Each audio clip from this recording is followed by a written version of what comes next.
You have to watch. You have to watch every single second. Because those seconds, they turn into minutes. And minutes turn into hours, and hours turn into days.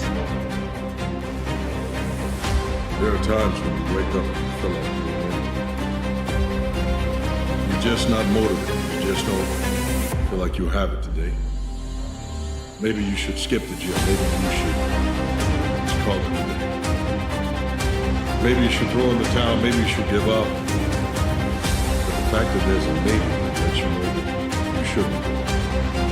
You see, maybe means there's a choice. That even though I may feel it, it's a feeling. There are facts. The fact is, the feeling is going to last. Facts do. We don't make hopeless pleas. A lot of us, we make hopeless pleas, like we pray with hopelessness. It's insecure hope. It's hope that doesn't really tie into belief. We make confidence statements. We don't say it can get better, we say it will. If you really embrace everything you're going through and realizing it doesn't define you, realizing that there's always a new day, a new beginning, realizing that the tide always changes, realizing that things will change, no storm lasts forever, it will get better in your life.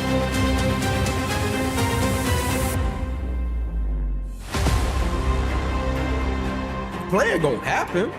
We can delay it, right? When we don't want to be courageous, when we don't want to encounter that level of faith that we know we need along our journey for our goals, dreams, and aspirations. You can delay it, but courage, that's a different ball game.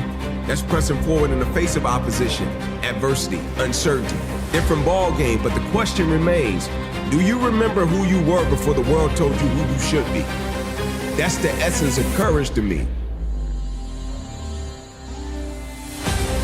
Turn the page. And just because you had some bad chapters doesn't mean your story can't end well.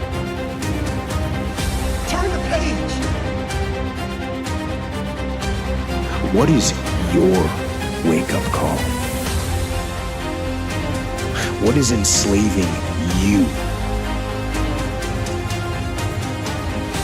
What is controlling your thoughts? Is it the television set? Feeding your mind images of what life should be? Is it the internet drawing you in and controlling your time? Or is it weakness? A lack of discipline that prevents you from accomplishing what you want to accomplish?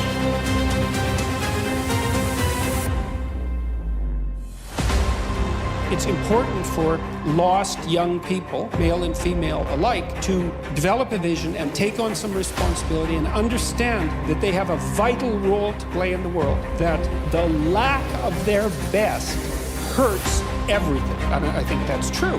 And the sad thing is that there's very many people who have not heard an encouraging word in their life. And it takes so little to encourage them that it's rather tragic. You have to discover who you are in order to move you forward. If no one ever gave you the directions, when you get up in the morning, you go get in the car or you walk out your door, you have a destination in mind. If you go outside with no destination, what do? You wander around. Once you don't have a destination, you are going to wander around. You cannot get in your car without a destination. What do you drive? So you are in an identity crisis. You have control over your mind. You just have to assert it. You have to decide that you are going to be in control, that you are going to do what you want to do. Weakness doesn't get a vote. Laziness doesn't get a vote. Sadness doesn't get a vote. Frustration doesn't get a vote. Negativity doesn't get a vote. Your temper doesn't get a vote. So next time you are feeling weak or lazy or soft or emotional, tell those feelings they don't get a vote. You are becoming more than you ever imagined. You're a better person than people understood you to be because of what you've been through. But what you've been through allows you to be an expert to a whole lot of other people. You can now speak to people in confidence and tell them that just as you made it through, so can they. Because you have learned and matured that the imagination begins with an image. And if you can make an image of yourself, if you can believe about yourself that there's something great in you, then you can become that. It starts with an image. Look in the mirror and confidently say to yourself, I am more than I ever thought. I am stronger than they knew. I am more powerful than I ever believed. I am capable of doing things that no one has seen me do before. I am much more than anyone has ever spoken over my life, including myself, and I'm about to dream even bigger. Remember who you were before the Lord told you you should be. Right? Like courage, do you remember who you were before the Lord told you who you should be? So anytime you gotta be courageous, let's look at it from the standpoint of dreams, goals, and aspirations. You got your dream, your goal, and your aspiration, and then you got reality. And oftentimes reality doesn't reflect the goal, the dream, and the aspiration. And so when you think courage, like being courageous and following your heart because it somehow knows what you want to do, it's almost like if you feel something that you should do, and for some strange reason, like your mind or your spirit tells you, nah, I don't want to do it because it takes you outside of your comfort zone, but you know you should do it, you can feel it, and then you go against it. Happiness as an aim is shallow and weak. It cannot withstand suffering. Obviously, because when you're suffering, you're not happy. And if the purpose of life is to be happy, then when you're suffering, your life has no meaning. And first of all, don't aim at being happy because that's just not going to work, especially when the storms come and forget about that. And there's going to be times in your life where you're suffering so much you can't believe it. And so you're going to need something a hell of a lot more robust than happiness to get you through that. And then you might say, well, what's more robust than happiness? Or maybe even what's more robust than pain? How about adventure? How about we go out and sail the uncharted seas?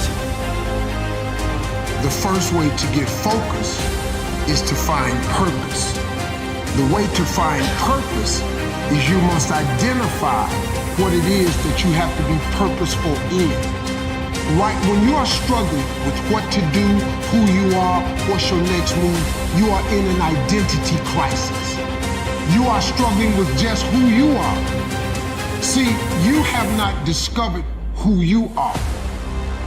Because when you think about true courage, I look at it as a person being who they authentically were made to be. In every avenue, in every aspect of their life. When they walk out of the door in the morning, they are who they're supposed to be. It takes courage to be that. I'm not saying that there aren't things in life that we just have to do. There are. But what I am saying is ask questions. And don't believe everything that you're told, and don't follow the path just because it's there. Don't get in line just because other people are.